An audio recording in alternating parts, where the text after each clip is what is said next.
बर्रे सगीर की फिल्मी मौसीकी की तारीख में कुछ नगमे ऐसे हैं जो सिर्फ नगमे नहीं रहते, बल्कि वक़्त के साथ एक याद, एक एहसास और एक खूबसूरत दास्तान बन जाते हैं।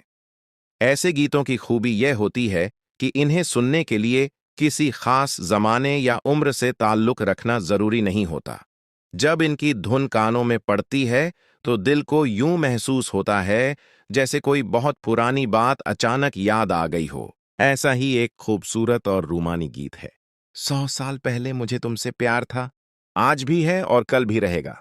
यह महज मोहब्बत का इजहार नहीं, बल्कि मोहब्बत के हमेशा जिंदा रहने का एक खूबसूरत ऐलान है।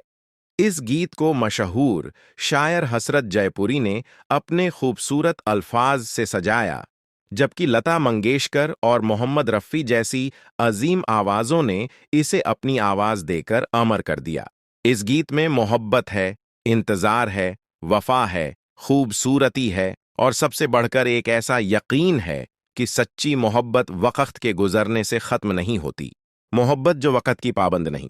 गीत का सबसे खूबसूरत और यादगार मिसरा है, 100 साल पहले मुझे तुमसे प्यार था, आज भी है और कल भी रहेगा। इन चंद अल्फाज में शायर ने मोहब्बत की पूरी तारीख समेट दी है। आशिक कहता है कि मेरी मोहब्बत आज पैदा नहीं हुई, यह तो इतनी पुरानी है जैसे 100 साल पहले भी मेरे दिल में यही जज्बा था। और सिर्फ इतना ही नहीं, बल्कि आने वाला कल भी इस मोहब्बत को अपने सीने में महफूज रखेगा। यही इस गीत की सबसे बड़ी खूबी है। आमतौर पर इंसान की जिंदगी में बहुत कुछ बदल जाता है, मौसम बदलते हैं, चेहरे बदलते हैं, रिश्तों के मायने बदलते हैं और हालात भी बदल जाते हैं। मगर सच्ची मोहब्बत अगर दिल में जगह बना ले तो वक़्त उसे मिटा नहीं पाता। इसीलिए आज भी है और कल भी रहेगा एक साधारण जुमला नहीं, बल्कि वफा का पूरा अहद बन जाता है। हसरत जयपुरी की शायरी का जादू। हसरत जयपुरी का नाम फिल्मी शायरी की दुनिया में बहुत एहतराम से लिया जाता है। उनकी शायरी की खूबी यह थी कि वह आसान और दिल के करीब अल्फाज में बहुत गहरी बात कह देते थे।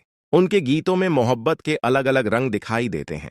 कहीं इंतजार है, कहीं जुदाई का दर्द है, कहीं महबूब की खूबसूरती का बयान है और कहीं वफा का वादा। इस गीत में भी उन्होंने मोहब्बत को बेहद सादा मगर असरदार अंदाज में पेश किया है। गीत की शुरुआत ही महबूब की नाराजगी से होती है। तुम रूठा न करो मेरी जान निकल जाती है, तुम हंसती रहती हो तो एक बिजली सी चमक जाती है। क्या खूबसूरत अंदाज है मोहब्बत के इजहार का। महबूब अगर रूठ जाए तो आशिक का दिल बेचैन हो जाता है। उसे ऐसा महसूस होता है जैसे उसकी जिंदगी की रौनक चली गई हो। लेकिन जब वही महबूब मुस्कुराता है तो पूरा माहौल रोशन हो जाता है। शायर ने महबूब की मुस्कान को बिजली की चमक से तशबीह दी है। यह तशबीह सिर्फ खूबसूरती का बयान नहीं, बल्कि उस असर की तस्वीर है जो महबूब की मुस्कान आशिक के दिल पर डालती है। मोहम्मद रफ़ी की आवाज का जादू। अगर हसरत जयपुरी ने इस गीत को अल्फाज दिए तो मोहम्मद रफ़ी ने उन अल्फाज में जान डाल दी।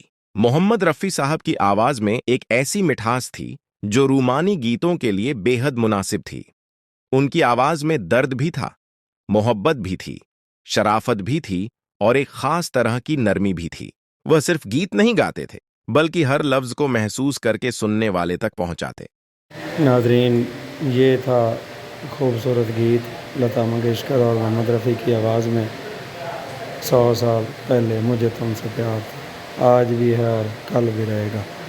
ये अपनी नौयत का अनोखा दुगाना है जिसको सुनते ही दिल खुशी से उछलने लगता है और आज से इतने साल पहले का गाया हुआ गीत तरोताज़ा नज़र आता है। दोस्तों, रोशन पॉइंट आपका अपना चैनल है, तो आपको इसी तरह बेहतरीन शायरी और उसकी तशरीह मिलती रहेगी। चैनल को सब्सक्राइब कीजिए, लाइक कीजिए, दोस्तों में शेयर करिए, दुआ में याद रखिए। खुदा हाफिज़।